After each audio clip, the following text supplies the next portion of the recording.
Hey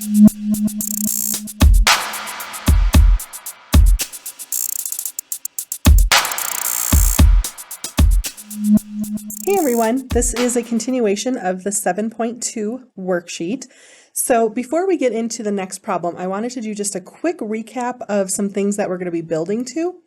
So this top graph you may recognize as our sine function. So our sine function we write as sine of theta, and then because it is measuring vertical distance, that means it's going to be equal to y. So we say that sine of theta is equal to y because it's measuring vertical distance. On the next function, you will recognize that this is our cosine function. Notice that it is not starting at the origin, it is starting a unit above because we're looking at the horizontal distance, right? So we were thinking about it to the right of that vertical line. And so this is our cosine function. And then since our angle measure is our input, we're going to be using theta to represent that. And then because we're looking at horizontal distance on a typical graph is represented by x. So we're going to write this as cosine theta is equal to x. So those are two kind of new things that I haven't mentioned yet. So sine of theta measures vertical distance, so our y. Cosine of theta measures our horizontal distance, so the x. All right, let's get into our next problem here. So we're going to label a coordinate point xy on the unit circle below. It actually does not matter where we place that point. I'm going to go ahead and just randomly place it here, but if you want to place it somewhere else on your worksheet, that's fine. And I'm going to go ahead and draw a line to our origin. And remember, we always draw our angles starting from that like 3 o'clock position. So we're starting from here. And this right here is going to represent our angle. So I'm going to write this as theta. Okay, so this point we're going to go ahead and label as x comma y, and that x is going to be shown down here, and then our y, when we put that number on our axes, shows up right here.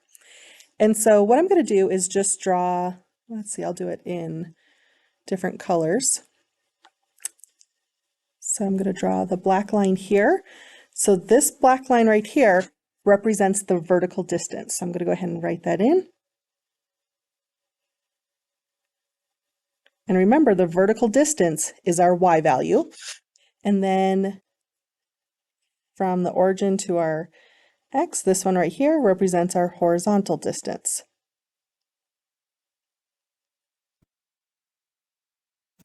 Okay, so we typically write our point as x comma y, but since we've now been learning about our trig functions, we can think about x and y in terms of our sine and cosine functions. So the x, remember from up above, the x represents cosine. If we go up even further, the y is represented by sine. So that means that in place of x comma y, we can now rewrite this as cosine theta, comma, sine theta. Okay, so if we connect that back to the picture, going to the x represents the horizontal distance, and remember, cosine is our horizontal distance. And then going up to the y value, that is vertical distance, and remember, our sine function measures vertical distance. Okay, one of the things that starts to get tricky, I know for some students during the trig section, is that we now have 3 variables.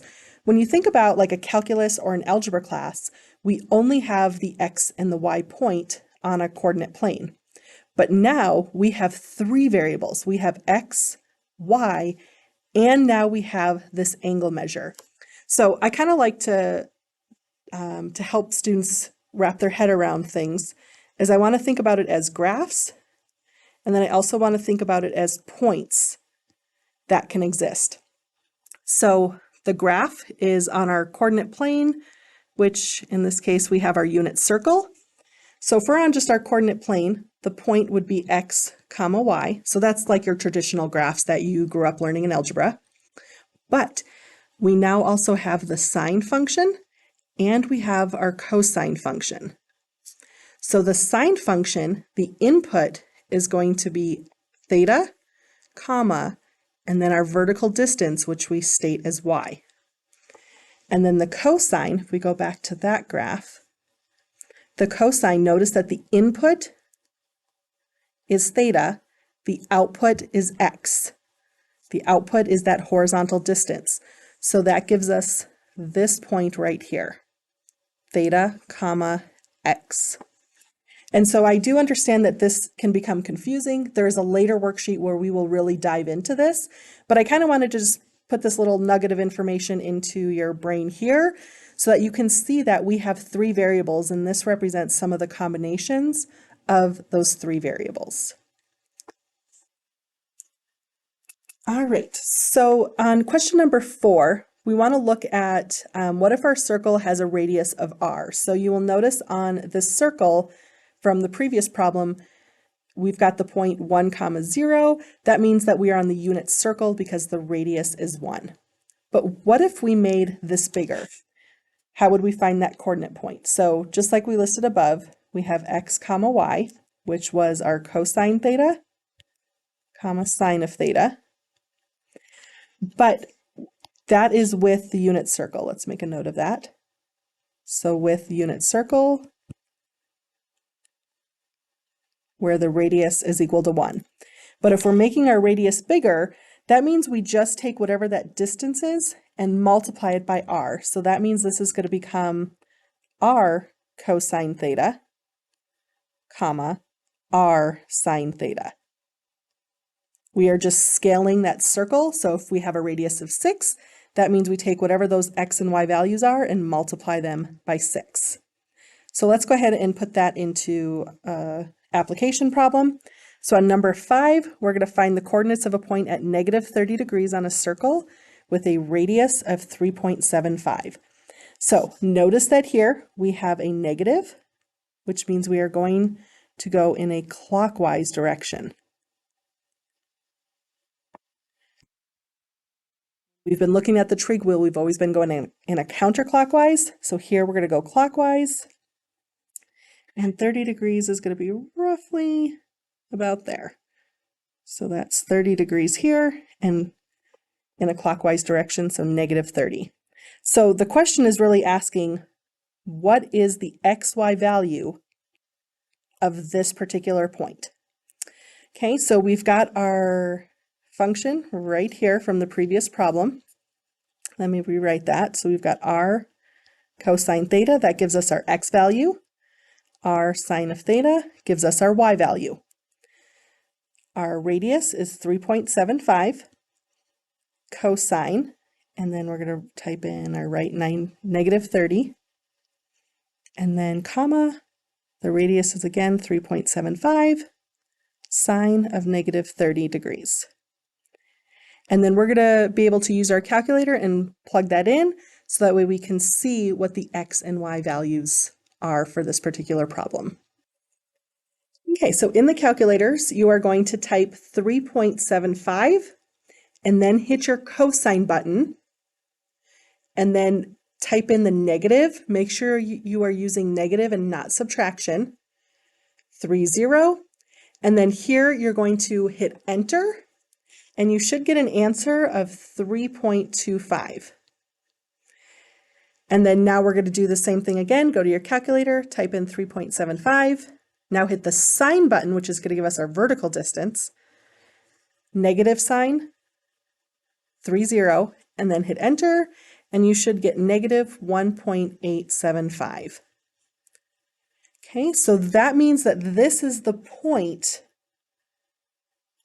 right here. So 3.25, comma, negative 1.875. Okay, and if you think about it, it makes sense in relation to this graph.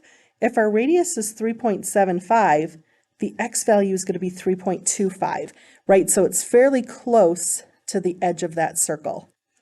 And then if we look at the y value right here is going to be negative 1.875, which is about halfway to the negative 3.75 at the edge of that circle.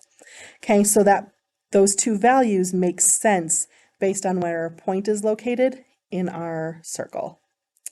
All right, so that is the coordinate for that particular point. Let's move on to problem number 6. So here we've got a revolving door that rotates counterclockwise in the figure below. It's designed with 5 equally spaced panels for the entrance to a hotel, and the arcs BC and AD have equal length. So what we mean by that is the distance between this arc right here, between B and C, is going to be the same length as between A and D, right down here. So that's what that means. Okay, so we want to know what is the angle between 2 adjacent panels. Okay, so here we've got, doesn't matter which ones we choose, so if I choose these 2 panels, I'm kind of highlighting them. We're looking for that angle between those 2 panels. Okay, well you can see that those panels are equally spaced. A circle is 360 degrees, so we're going to take 360 degrees divided by 5, which gives us 72 degrees. Okay, if a person enters by pushing on the panel at point B and leaves the panel at point D, what is the angle of rotation? Okay, so if we go to our picture here, okay, so we're going to start at point B, and then this person is going to walk all the way around until they exit at point D. So we're thinking about what is this angle from point B to point D. If you look at the shaded part, you can see that that is halfway around the circle. So that means that they have walked 180 degrees. Okay, and then the last question. With the door in the position shown, the person leaves by pushing on the panel between A and D, and they go all the way to point B. What is that angle of rotation? Okay, so we're right in between A and D, so we're going to be right here. And then we're going to go all the way around to point B. And you can see that that ends up being 3 full pie pieces, right? So here's 1, 2, 3. So we've found from part A that each of those angles between the panels is 72 degrees, and we are going through 3 of them. So that gives us a total of 216 degrees.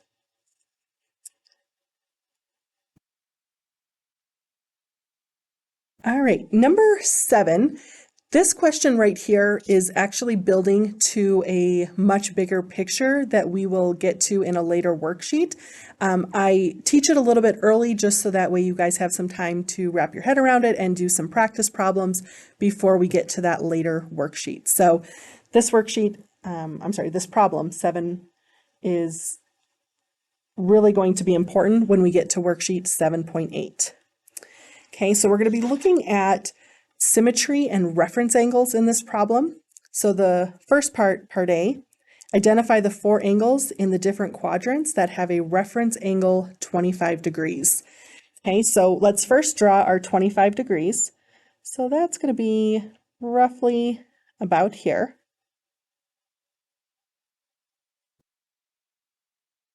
And what we mean by reference angles is if we think about this as our vertical distance, we want the reference point to have that same vertical distance. Okay, so when we think about reference angles, we're thinking about this vertical distance, and we want that same vertical distance in the other quadrant. So we're going to have that same distance from the point down to the x-axis. So this is referred to as a reference point, and we want to then find the angle of that. So remember, our angles always go from that 3 o'clock position. So here's that first angle.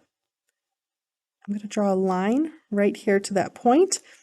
And so since we start from the 3 o'clock position, we're going to think about the angle from the 3 o'clock position to that new line that we just drew. So we want to find this angle that matches the reference point. So one of the ways to think about it is that this first triangle that we drew, we knew was 25 degrees. So that means that this angle on the other triangle must also be 25 degrees. We also know that halfway around the circle is 180 degrees, But notice that we don't want that last 25 degrees. So what we can do is take 180 minus the 25 degrees that we don't want, and that leaves us with this remaining blue angle. Okay, so 180 minus 25 gives us 155. So 5 degrees and then 155 degrees. I'm going to put the work beside it. Okay, and then there are other reference angles in the other quadrants. Okay, so we want to also find the reference points in quadrants 3 and 4. We can think about the horizontal distance to that point. So here we've got the horizontal distance to that pink point, and then we're going to create that same corresponding point down here. So those 2 points have the same horizontal distance. And I'm going to draw a line to that point. And then because it's the same triangle, it's got that reflection over the x-axis. That means that this degree is also going to be 25 degrees. And remember, we always go from that 3 o'clock position. So now we're finding the angle from the 3 o'clock position all the way to this line right here. I'm going to go ahead and highlight the angle that we're looking for. Okay, so you can see in that orange shading that it's almost the entire full circle except for that last 25 degrees. So what we can do here is take the full 360-degree circle minus the 25 degrees, and that gets us 335 degrees. And that came from 360 minus the 25. All right, and then we have our third quadrant reference point. So it doesn't matter if you use the horizontal distance or if you use the vertical distance, but our reference point should be about right here. So coming from that origin, we now want to find the angle to this line right here. So starting from the 3 o'clock position, we now want to find this angle that I have now shaded black. Okay, so we're starting from the 3 o'clock position all the way to this terminal line. That symmetry for that triangle is going to be 25 degrees as well. So notice that we are halfway around the circle for 180 degrees, and then we're going to go an additional 25 degrees. So this is 180 degrees for halfway, plus the extra 25 degrees, which brings us to the 205. So 205, which is 180 plus 25. So these 4 angles right here give us our reference angles. Okay, so that is what is meant by a reference angle. It's all the points that have either the same vertical or the same horizontal distance as that given angle.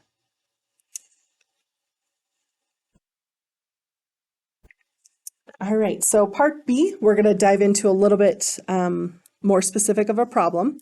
So we're going to find the angle within 0 and 360 degrees, just meaning that we're not going to keep going around the circle. We're only thinking about one rotation of a circle that has the same cosine as 65 degrees.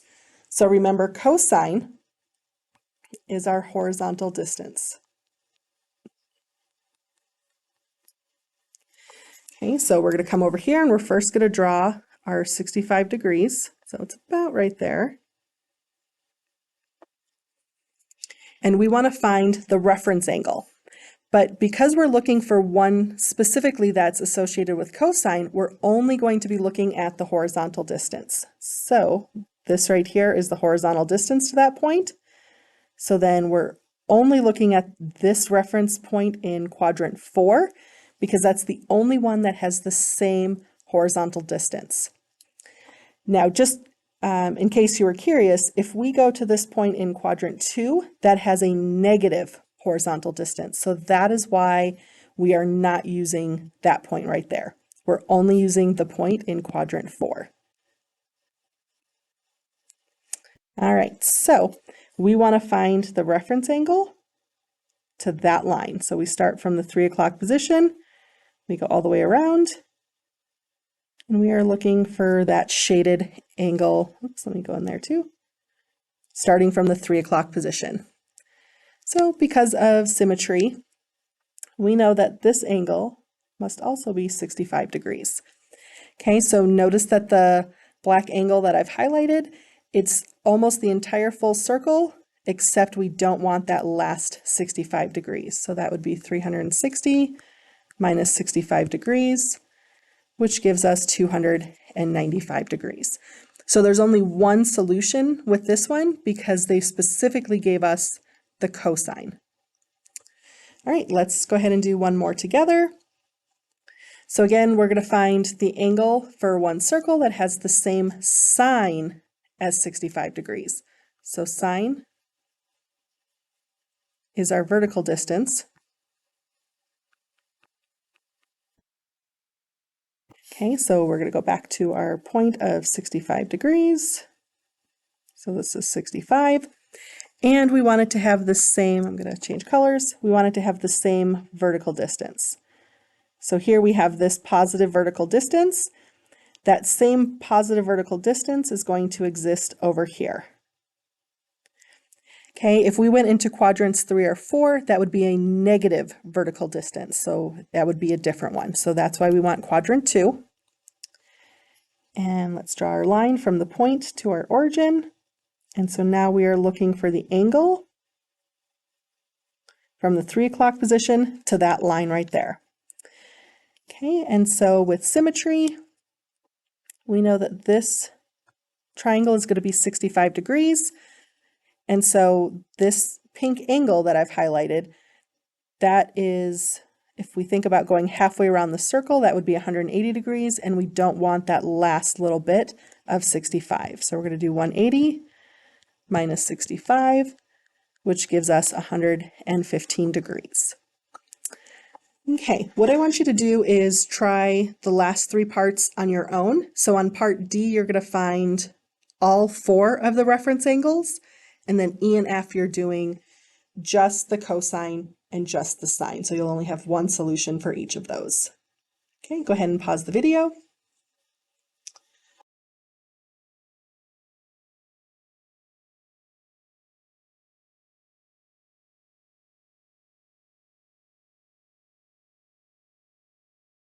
So now we've got the answers on the screen. So for part D, you can see that we have 4 reference angles, so 60 degrees, 120 degrees, 240, and 300 degrees. So those points will have the same vertical and horizontal distance as that very first point. Okay, for part E, because we're looking for cosine, that's that horizontal distance, you should find that the same angle is going to be 150 degrees. And then for part F, since we're looking for sine, which is vertical distance, we will then be getting a solution of 330 degrees. All right, let's go ahead and wrap up the 7.2 worksheet with our summary. So the key thing here is that our sine function is the vertical distance from the horizontal line. And then that sine function will have the point theta, comma, y. Our cosine function is the horizontal distance from the vertical line, and that point is going to be theta, comma, x. Okay, and then our third graph is going to be the unit circle, which typically the point is x, comma, y, but remember that x is really just measuring horizontal distance, so that therefore is cosine of theta. Y is the vertical distance, so therefore that is sine of theta. Okay, if we change the radius of our circle, that then changes that point to r cosine theta, comma, r sine theta. And then last but not least, the 4 reference angles. So when we talk about reference angles, that just means that they have the same vertical or horizontal distance. All right, that's it for 7.2. We'll see you in the 7.3 video.